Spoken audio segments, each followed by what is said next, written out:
Hello and welcome to this the next episode of Countercurrents. I'm Larry Johnson, and today I'm going to be chatting with my good friend, Alastair Crooke. We'll be discussing Gaza, Ukraine, and where the United States is headed as far as its role as a hegemon. Please hit the like and subscribe button. We're building up our audience gradually, but it's growing, and I thank you for that. I hope you enjoy our conversation. Stay tuned. All right, the recording is underway. Hey, I want to start you off. I don't know if you had a chance to read the latest piece from Seymour Hersh on his Substack. Yes, I glanced at it, but I rather stopped reading his pieces because I found them really, in many ways, he's been a long-time friend. Known him, from when he was coming to Beirut and so on. So I've known him. He came here to this house to actually a birthday party on one occasion. And so I know him quite well, but it's rather sad that he's allowing himself to be sort of, I feel, it's a pity that he's being used by people to sort of convey much more PsyOps type of content rather than something more serious. Yeah. I mean, like you, I've known him for 44 years. Well, nothing like that. Yeah, we first when I was teaching at American University, in the Washington semester program, I did what was known as CIA Week. And so the Washington semester program would bring college juniors and seniors from different schools, colleges, universities for one semester. And 3 days a week, I would line up speakers, usually try to follow a theme. And so I did CIA Week one week, and I had William Colby, followed by Seymour Hersh. And I didn't know at the time that Colby was one of Psy's sources. So, and in fact, we started, I guess, the fall of 1980. I take it back. So, in the summer of 1981, both his son Josh and my son Josh were both born. So we shared that. But like you, he's lost sort of his mojo or his edge. But the reason I wanted to raise his piece with you is because he is a reporter, he's accurately reporting what these sources are telling him. And what in his latest article is alarming to me in terms of what these sources, how they're viewing Russia. Let me read you just a quick section here. So here he says, in the view of the U.S. officials involved in the negotiations, Putin is facing increasing political, economic, and military opposition in Moscow. Mortgage rates are soaring, and the Russian military is in serious disarray. And Putin has realized he must end the war. One U.S. official involved in the talks told me that since the end of the summer, Putin has been aware that he can no longer act alone. He needs money and has got to consolidate what he's already achieved in Ukraine. Quote, he's not a Superman. Last paragraph. The U.S. official told me that Putin is aware that there is little to be gained by continuing his offensive in Ukraine, where territory has been gained at the cost of heavy losses of men and materiel. Ongoing warfare is not going to change the balance of forces. Putin is under pressure to end the war from his military and from a public staggered by its continuing cost, and inflation is at 8.4%. Some of the most senior Russian generals, while still loyal to Putin, urgently want the depleted Russian army to get out. What's your reaction? Well, I choose just to laugh. I mean, really, I mean, first of all, it sort of channels the talks in Berlin, almost entirely, those sort of speaking points. And there's no point going through it because really it's wrong on just about every count. And this is why I get disappointed with such things, because, a reporter should do more than just report whatever one's told. You have to apply critical thinking. And you have to apply a bit of due diligence to things that you're told, or at least I feel one has to apply, and try and double check it and ask people. I haven't seen, I mean, he used to come and check things out, but he doesn't seem to do that now. And he just takes it straight. And it's wrong completely on just about every point. Right. But it's really, I think what you'll see there is the channeling of the sort of the talking points from London and from Berlin, actually, those talking points. I mean, it's the European perspective. But, I mean, we have to understand we're in this strange period at the moment when, I don't think they believe what they say. I know they don't believe what they say, but they have to say it anyway for various reasons. And I think one of the reasons that they have to say it is because of the European sense of desperation and vulnerability at a time of great, impending catastrophe for Europe that is unfolding. I mean, it really is very serious what is unfolding. I mean, you can go around in Europe on a holiday and you don't notice it because it's not in your face yet. But it's unfolding. And there is this sort of sense that, you can't break ranks. Everyone must stick to the line. Once one person steps out of line, then the whole thing starts collapsing and breaking apart. And so there is a sort of desperation, and it's sort of overplayed, this process of everyone sticking to the consensus, to the agreed line, and not allowing anyone. That old metaphor, I've used it before, but that old metaphor, you're on a yacht and everything is offered to you. You've got a super yacht, you can have whatever you want, and food and wine or whatever is your taste. But the moment you say, no, I don't really like this trip, I'm going to get off it, that's when you end up dead in the water the next morning. Just as Maxwell did from his yacht, the Geranium. You can't do that. Everything has got to be kept together. And so you see it, and it's fairly obvious. I mean, the Europeans are obviously getting speaking notes sent around every morning because you see exactly the same language. He comes up with it, someone else comes up with it. In France, someone will come up with it. But it's, they don't even change the language. They just say the speaking notes verbatim. So I think one aspect of it is the sort of, because Europe doesn't have anything, it lacks legitimacy now and lacks a sort of core, a centerpiece, something that will drive a sense of either a vision or a sense of what is the essence of Europe. In other words, it doesn't have an identity and it doesn't have legitimacy, democratic legitimacy at all. In fact, it is completely severed from its electorates. So it's sort of, it's suspended above reality, if you like.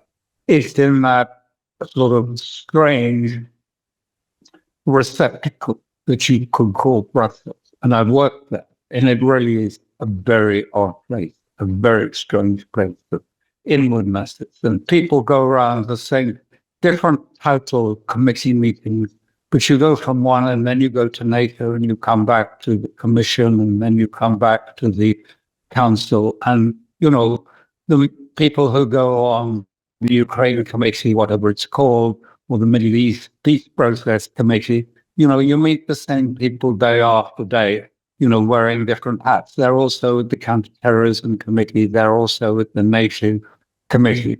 And so it's a sort of, it fosters a sort of groupthink in the sense that you've got to stay in line with the dialogue. You can't step out of it, because if you do, the whole thing will collapse, because the only thing that's holding it together is Ukraine. That's the only rallying point, the flag around which this is being constructed, and has been constructed for some time. And this I believe is one of the principal reasons, because they know that, if that collapses, if NATO is defeated, and NATO is integrally part of the European Union in a way I don't think people realize how much it is. I worked there for the former Secretary General of NATO, Javier Solana, and I was in part of his team there when he was the foreign minister at Europe. I mean, he'd been a foreign minister, so he was, an experienced diplomat. But it was, anyway, it was, at that point, even when there were 12 member states, it was impossible to bring something to a center point, to something that will hold everything together. It would always there was always centrifuge pulling it apart. And there were too many presidents in the European Union. And so, one moment we had a mandate to do some foreign policy. The next moment it would be taken away. Then it would be given back to you. And then the president of the council, who is on a rotating basis, probably the sort of president of Luxembourg, would then tell everyone to get out of the room because he was going to meet with, whatever it is, prime minister of Israel. And then Solana would be sent out into the corridor to say, he wouldn't even be allowed in the room because he wanted photo opportunity. They just came for the photo opportunity and went home again. I'm not trying to be cynical about this. I'm just trying to tell you the reality. And I remember Solana telling me even then, he said, well, the Americans are pushing and pushing for New Europe to be included in the European Union, the new Europeans. The West Europeans being all Europe, France, Germany, and so on. And it was in the wake of really of the Iraq war, when, as you know, France had opposed Washington on the war against Iraq, and so had Germany, and Europe was generally viewed, what Washington thought of as the old Europeans were generally viewed as, has been. And we want to support Poland and the Baltic states and everyone. And Solana at the time, I remember telling me, he said, this is going to be absolutely disastrous for the European Union because, there are so many factions. They'll never be able to come together. And he was right. And now, it's become even more absurd because, the sort of Baltic tail wags the European dog. Yeah. That's how it is. And now, and so Ukraine was the only running point, but it only was a running point because everyone stayed on message. Stay on message, say exactly the right thing, and we can survive.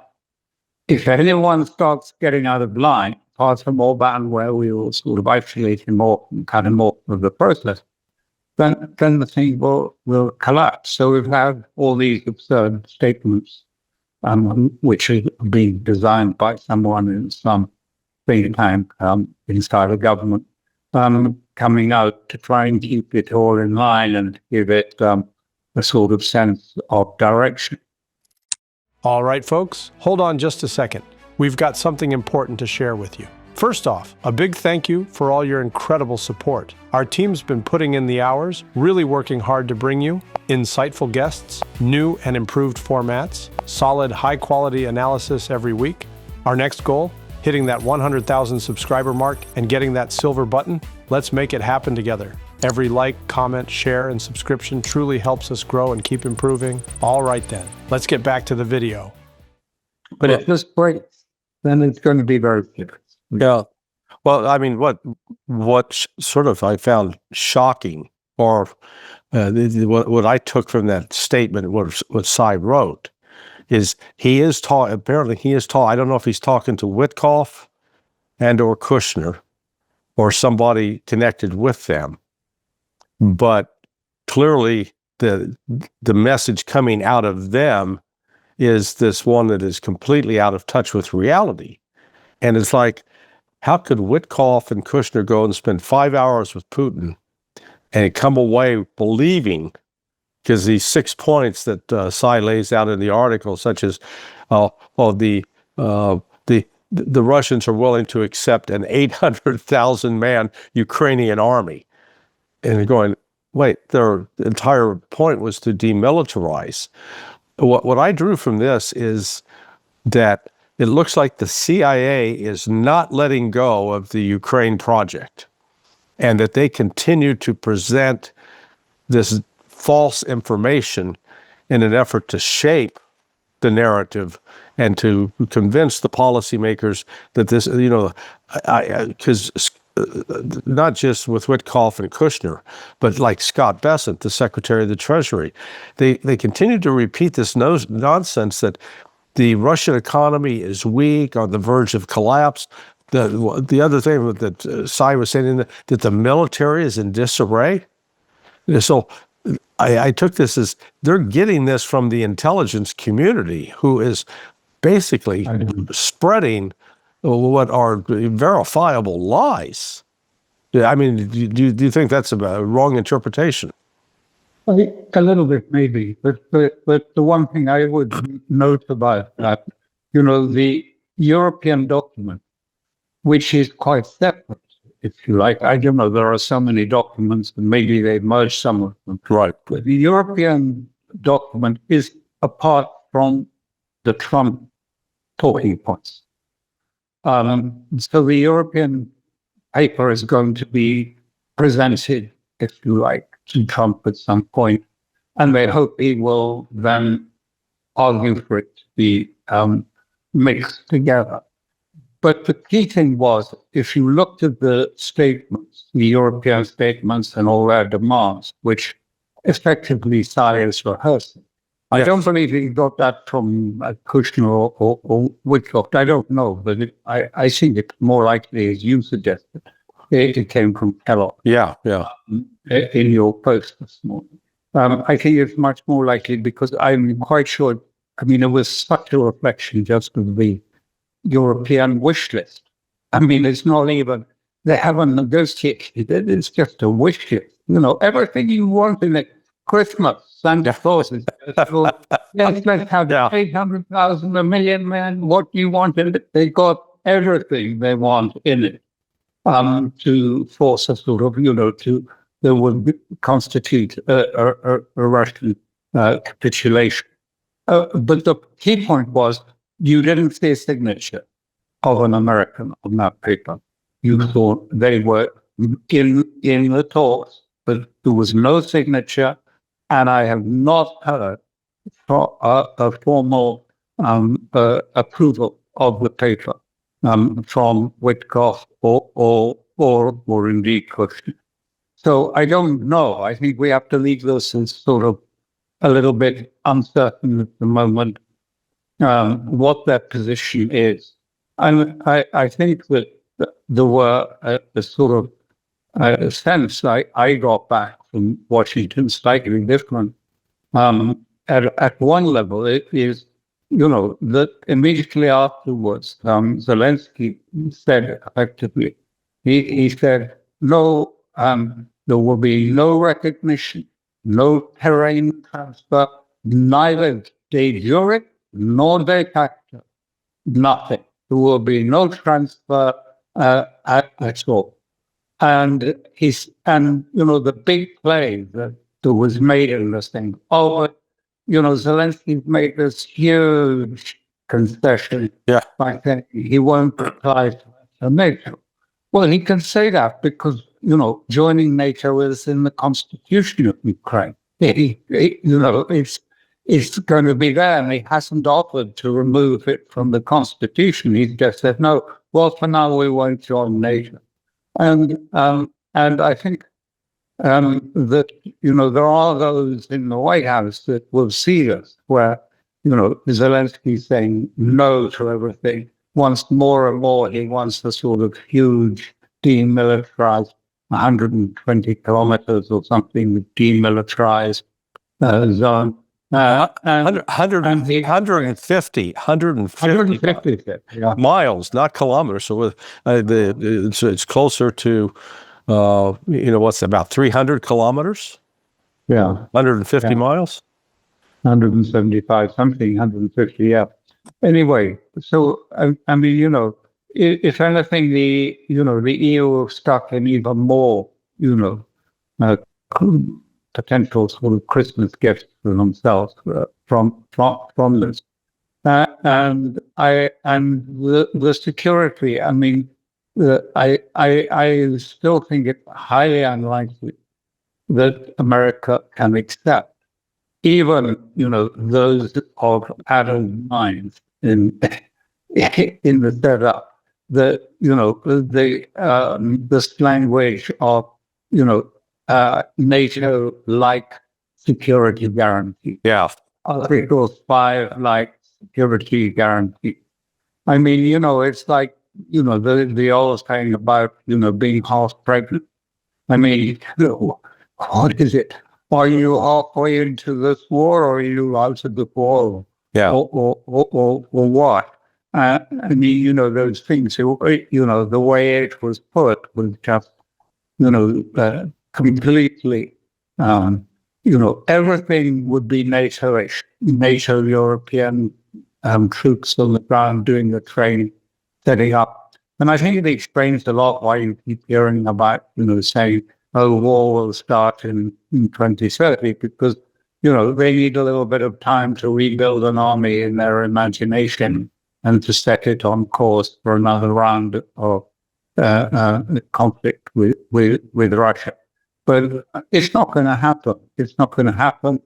Putin's statements since then have been absolutely categorical. Yeah. There's really a cost, and so has all of the statements coming up from Lavrov too, very, very clear, saying, there's no change in our position. So I find it hard to believe, but it may be possible, because I don't know I don't know how bright he is. But and I hear that Trump has said, well,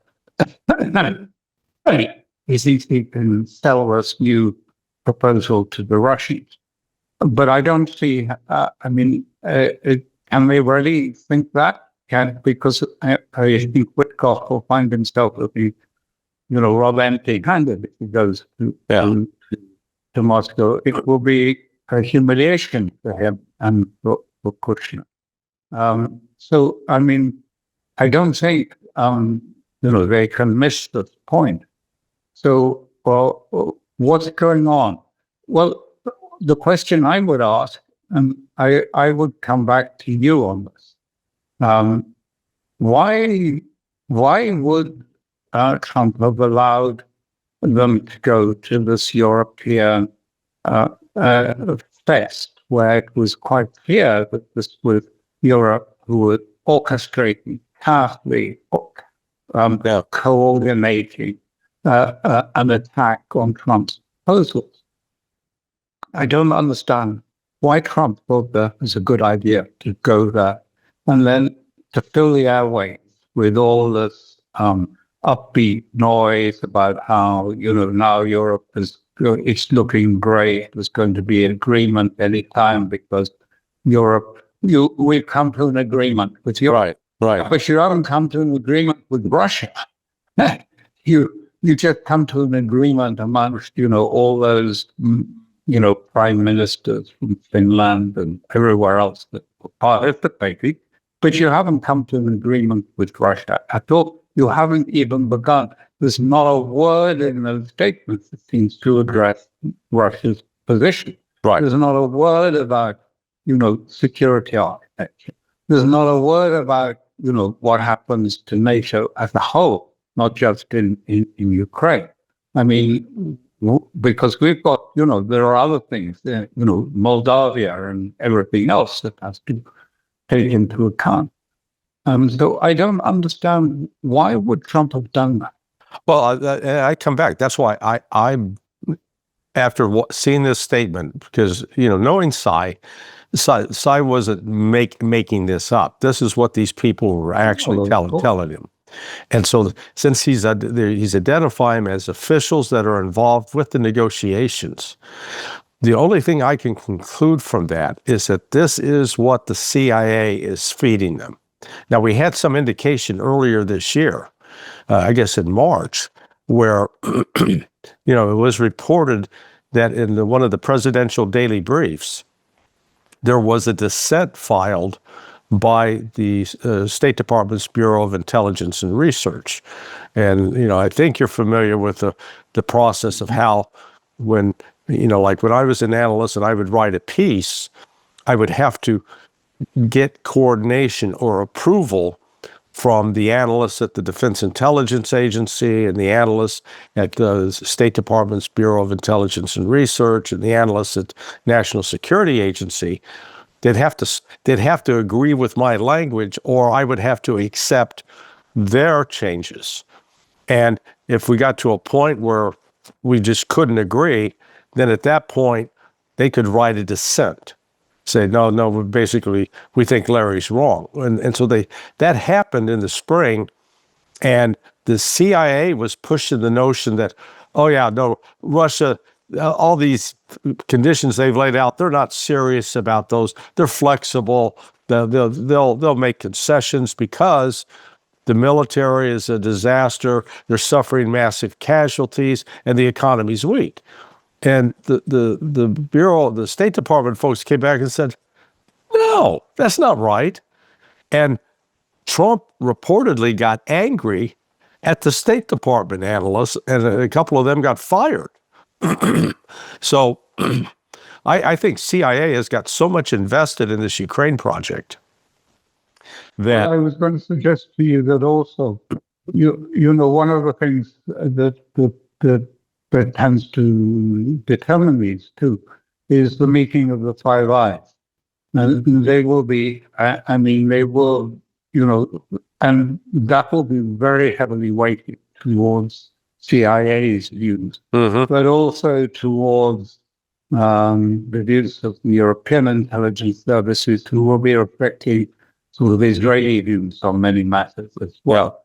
So maybe that, and there's always a reluctance to have a big fraction in the Five Eyes meeting, that they don't like to have a big argument or a big exercise. So I think it's become sort of divorced from reality and divorced from the ground at some point, either through Five Eyes or, as you say. I do think, though, you may be giving too much weight to the CIA in this, because I think there's a great push from the Europeans who are frightened of the financial consequences.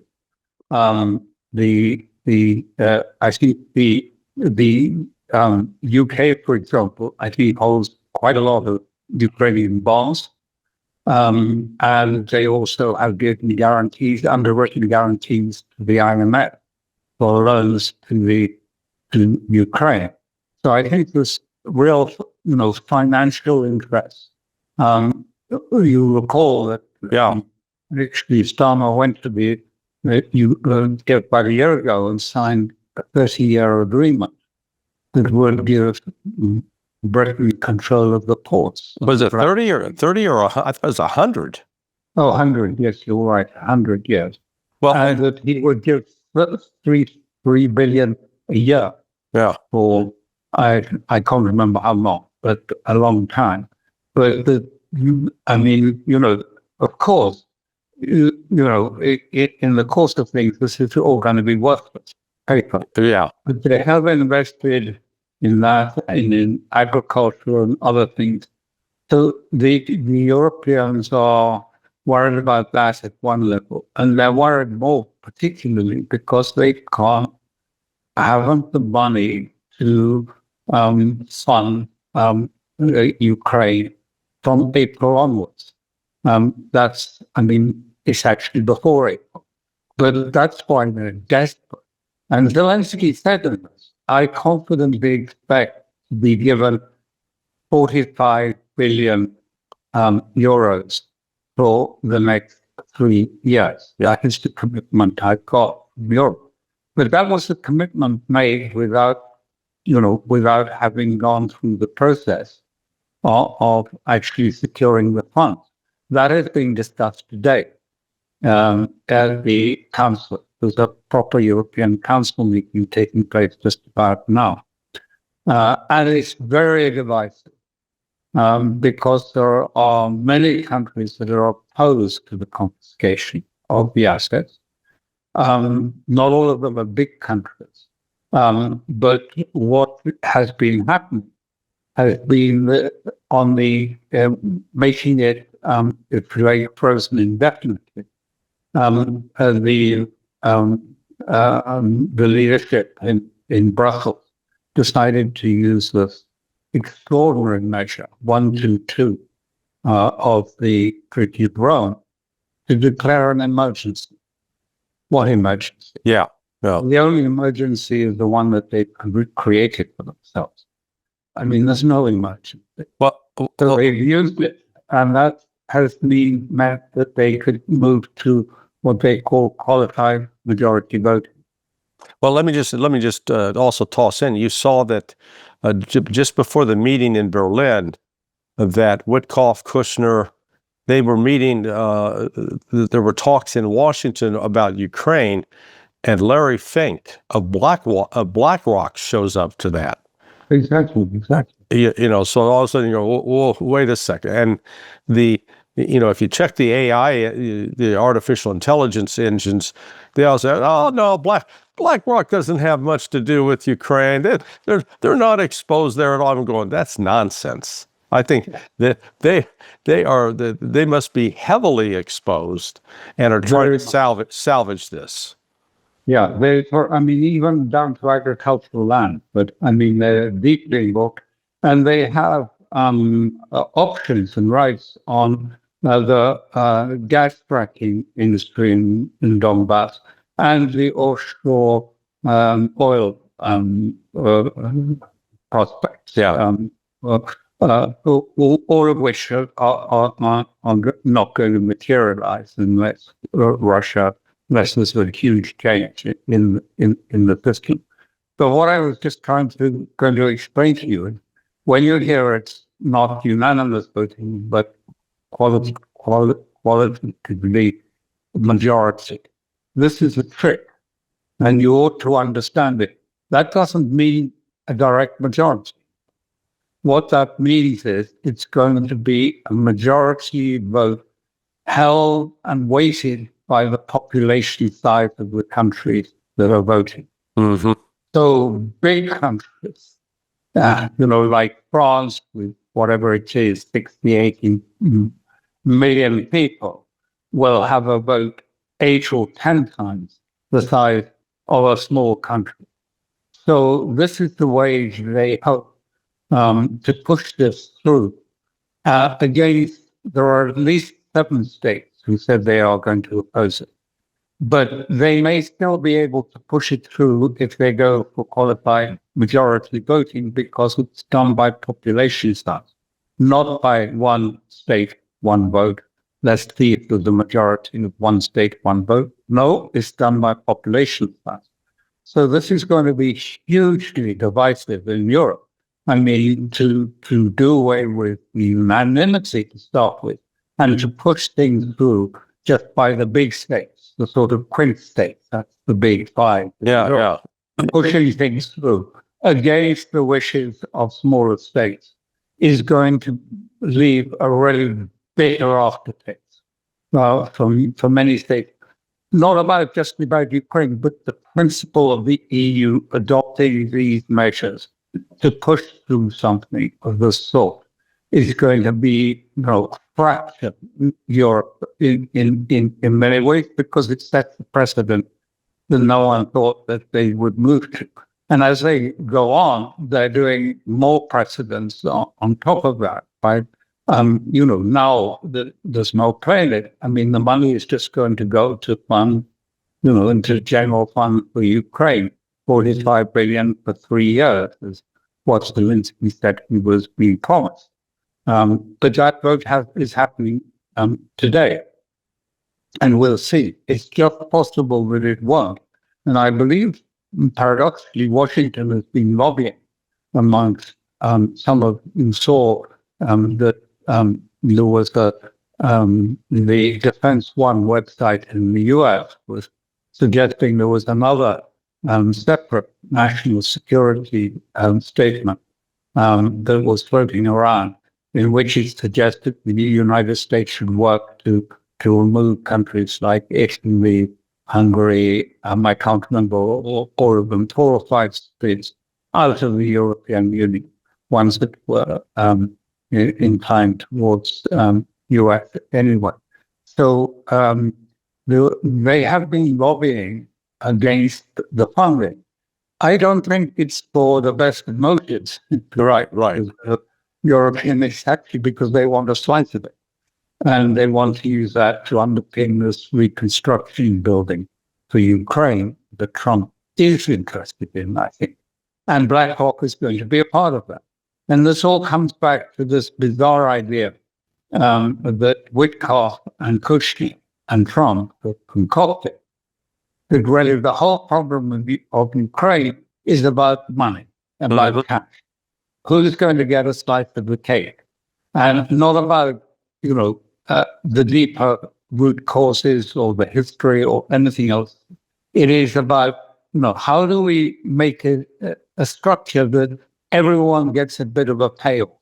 I mean, this is very New York real estate stuff. You're right. You want to build on this plot, but you don't own all of it. So that stakeholder has to get paid off in some way, by giving them a share of the value of the tower that you're going to build on that site or something like this. And so that's how they're trying to approach it. But it completely ignores the fact that, this is the deal that they're trying to do. We'll give a bit and then the Europeans can have 100 billion, but we're going to have 100 billion and reconstruction, and BlackRock is going to start a new, rebuild Ukraine's fund. And some of that money will come back to the United States, and some of that we'll give a little bit of that to the Europeans. I mean, BlackRock already had one and then had to stop it of that, a sort of Ukraine reconstruction fund, but they had to abandon. But of course, first of all, Ukraine is where it is. It's based on people paying not in dollars, but in blood. And, this makes a huge difference.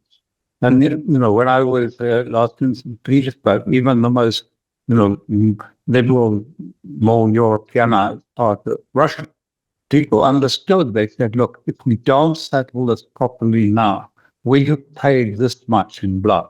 So we'll have to then, 2 or 3 years later, we'll have to pay this and more blood.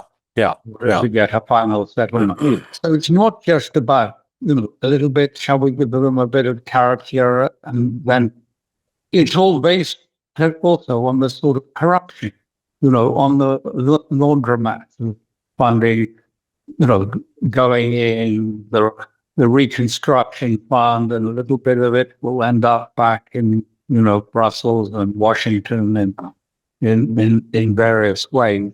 The boondoggle approach to it. But I don't think that won't work because first and foremost, Russia doesn't want a deal of that nature. It wants a properly staffed and constructed treaty, legally binding treaty. Well, exactly. Well, in fact, out in absolute clarity what's expected. yeah, I've been making the point that unless Donald Trump is actually offering a treaty that is going to be ratified by the Senate and accepted, that Russia is wasting its time with negotiations, because nothing that Trump promises, unless it's backed up by action by the U.S. Congress, by the Senate, is going to hold. Because as soon as Trump's gone, man, they'll blow it up. And also, that's why I was so doubtful, about, what had happened in Berlin, because I can't imagine that, that here are, Witkoff and Kushner, who have really no standing. They're not. I think Kushner is part of the administration. Witkoff is part of the administration. Kushner certainly isn't.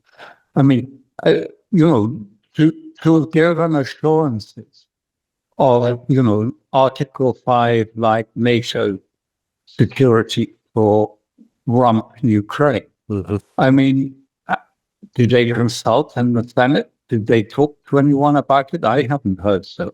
I mean, I know Trump tends to disregard the sort of constitutional points, but I mean, to give, and he's done, he offered Qatar, a sort of Article 5 like security. But I don't know, I think the feelings of the Senate and Congress would be very different when we're talking about Ukraine versus Russia. I mean, that's an altogether, offering it to Doha is one thing, but I think it would be altogether different if we come to, Ukraine and Russia. What do you make of this the national security strategy that was released? I don't recall, since in the last 40 years of a document like that having the sort of the effect in terms of generating reaction, like from Europe and from other countries around the world. It does seem that it has, it's sort of a follow-on with respect to Europe, what J.D. Vance did at the Munich Security Conference earlier this year, basically telling Europe, hey, you need to clean up your own act, and we're going to move along without you. And now that was basically reflected, I think, in that document. What do you make of it? I think it's a withdrawal back into fortress Western Hemisphere. First of all, it's a withdrawal back into Western Hemisphere. The Americas from Argentina right up to the Arctic. So it's a withdrawal in that way. But that doesn't mean that American preeminence is going to be gone, because I think what it also provides for it, and it says it pretty specifically, this is the business model. Again, just as I described in Ukraine. Then they want to have Middle East and Europe as franchises, business franchises of America. America will be the franchisee, and the people holding the franchises for the Middle East to America will have to pay America for the privilege of the rent for the franchise. But they will be given pretty much, they will be given more latitude, providing they act within the control of the franchise system to extract money and to make business deals and collect money, providing money goes back to the center of it. So I think it was very much a sort of business-orientated element. But it is striking in that we've seen it really does question two things. In the Middle East, it effectively, and this was, it's written in the Middle East section, that it's not going to be less about military expeditions and values. We all heard that from Trump's speech in Riyadh, but that it is going to be about commerce, peace through commerce. Mm-hmm. And so this is troubling Israel a lot. I was writing about it earlier this morning. It's troubling Israel a lot because, it's in the NSS. And it's, if you like, shifting America's vision away from their particular security concerns towards a business-orientated and wealth-generating, if you like, orientation. Well, not just for America, but for Trump's family, from Saudi Arabia and the other Gulf states. They're making billions from this process, and we saw that with Bin Salman's visit to Washington. A big investment conference. Deals being signed here and there. AI going to be transferred, and all of this. And Israel's looking at this and saying, what's going on here? I mean, we didn't put Trump into power to do this. I mean, he was supposed to be there to, take forward a project of the Great Reset and the threats, and to continue with our aims and objectives of destroying the resistance in the Middle East to Israel entirely. And what's he doing? Listening to them. And so this is playing back into particularly into their, the Gaza element, where they disagree with Trump fundamentally. That the Israelis want it to start with Hamas being disarmed and taken out of power. And then, the next bits come in. And the Trump proposal is the opposite, which has been influenced by the Gulf states and Arab states, clearly, which is it starts off with the ISF being formed, and then it moves to technocratic thing. And the end of the line would be a sort of voluntary disarmament by Hamas, who would be part of the new government. This is what's being proposed by the other side. And the Israelis are unhappy, to put it mildly, about that. But they're generally unhappy about Trump and his business approach. For example, they see in Syria the envoy who Israeli ambassador in Turkey at the time. Now, he is often taking, in the Israeli view, the line of Trump. He wants, a presentation. He wants a headline getting, agreement between Syria, ceasefire, new understanding between Syria and Israel. And Israel just wants freedom of military action. We want to be able to go wherever we want, when we want, and kill whoever we choose. Right. And the same for Lebanon, where also he's leaning towards trying to come up.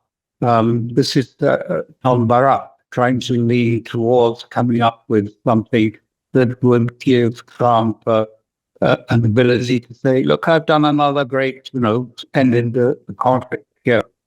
So there is a little bit of buyer's remorse. Can I put it like that at the moment? I've written about this, as I was saying, I was writing about this morning. There's a buyer's remorse in saying, actually, Trump seems more intent on making money not just for America, but for his family. Right. Those states are outplaying us, are becoming too big for their votes. We actually want them subordinated to us, not playing, first fiddle in Washington. So there's a sort of sense of saying, did we make the right decision to bet so heavily on Trump? Because, there's not only that, but he is, in fact, in many ways, by his over embrace of Islam, alienating parts of America. I don't know. Significantly so. Hanukkah party in Washington, where there was Mark Levine sort of saying, well, 6 years ago, I said you were the first Jewish president of the United States. And I said again, you are the first Jewish president of the United States. And Trump says, true. It's true. Yes. Well, and you saw Miriam Adelson as well. As well. Yeah. Good. And then he died and saying that is the case. And then he started, started to sort of a ramble where he was attacking Congress and saying there are people, about we can't tolerate anti-Israeli sentiment in Congress. There's some bad things going on there. I mean, you could feel, the America first sort of, and teeth when they see this going. And Israelis, I think the Israeli leadership is saying, this, he wasn't, we didn't put him in power to do this. He was put into power to help us take parts of Syria that we want, to be able to bomb freely in Lebanon, to sell on Hezbollah, to finish off Hamas and to have them dead. And we want Iran. That's what we finally want, is him to do with Iran. And we don't know. And there's a piece, and I put it in my wiki about it. There's a piece from, one of the nuclear watchers. It's in Hebrew, but I think you translate it anyway. But he's saying it's very interesting. He said, look, what's going on? There's something brewing here against the sort of end of year summit that they're going to have with Trump, because Netanyahu has suddenly appointed his own military secretary as head of Mossad. Well, he's a major general, but he doesn't have any intelligence background apart from, his military service. But he's friendly to the family. He's, Sarah has said, yes, have him. And so he points out that some years ago, he was one of the ones who wrote a paper questioning the Israeli nuclear deterrence strategy and saying perhaps we ought to move on from ambiguity, nuclear ambiguity, to a different posture. Mm-hmm. And I don't think it's, the man who knows him said, quoted saying, he's quite here. He's there to channel Netanyahu's ideas. And the other thing to understand is, Mossad works directly and exclusively to the prime minister, unlike Shiva. And the other thing is that the prime minister of Israel is head of the Atomic Energy Commission. So he has all of these parts now in his hands. And what is he going to ask? Well, of course, he'll be talking about the Gaza phase 2 and saying we don't really like this. They've already decided, by the way, they've decided we don't like what Trump is doing in Gaza, but we're just going to wait it out. We're just going to let it fail. I mean, they say explicitly, we're just going to let it fail. And then, the realities will overtake it. So we're not going to go in and sort of punch Washington on the nose. We're just going to say, okay, you'll see. The reality it'll fail. And then we'll do what we want in due course. But the second part is, it seems to me very likely that there's 2 or 3 meetings that are coming for this end of year summit with Trump may well find that the nuclear issue is being raised against all these other,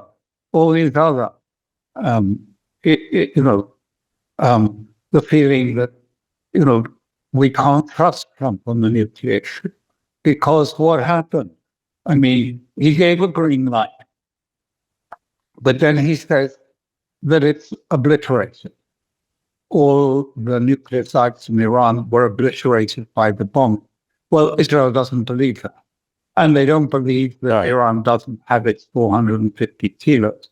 And so they say, well, if he says this, is he still a reliable agent, asset of ours? Should we decide that, Iran is moving? And what happens this week? Mossad says, it seems that we didn't destroy Iranian ballistic missiles, and yet they're moving very fast towards a nuclear weapon, without giving any details. But it looks as if, there's a real concern. This time, I was skeptical at the beginning, and I think it was right to be skeptical, but now I really do think that there's a rupture between the Israeli eschatological wing of Israel and the and Trump. They don't any longer trust him to do what they believe he was put in the power to do, which is to give unqualified support. But that didn't mean he has to go and declare himself Jewish and to say, yes, I'm the first Jewish president, because that they know that this actually complicates their view. And now they've said, and Vance is no good either. We're really fed up with Vance, J.D. Vance, because he said, you have to distinguish between anti-Semitism and criticism rights. And they say that's not allowed. You're not allowed to say that, because that is just to conflate, criticism, which is just a cover for, if you like, anti-Semitic thinking. So they have started attacking.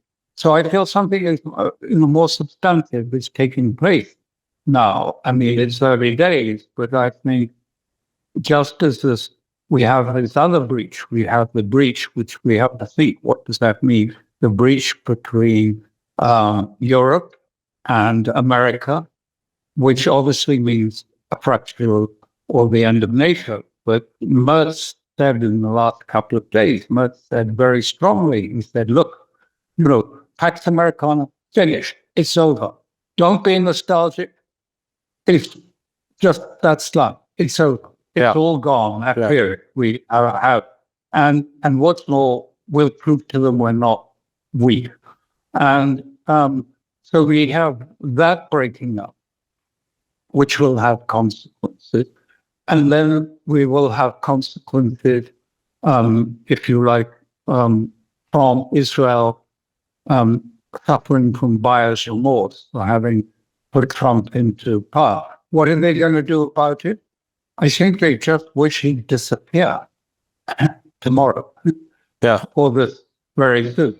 I mean, I don't know, he may not be inclined to disappear, but everything is really, I'm just painting a picture of systemic instability, really, in that part. And then in Venezuela, you have a different and as serious instability taking place in Venezuela. And in the economy, you have these contradictions that, are just not you cannot deal with them. Right. I mean, the way they're dealing with them just won't work for what Trump would like to do, which is, as I understand his main objective, is to bring back manufacturing capacity to the United States and not have inflation with it. But it can't be done. Yeah. Because you're going to have one or the other.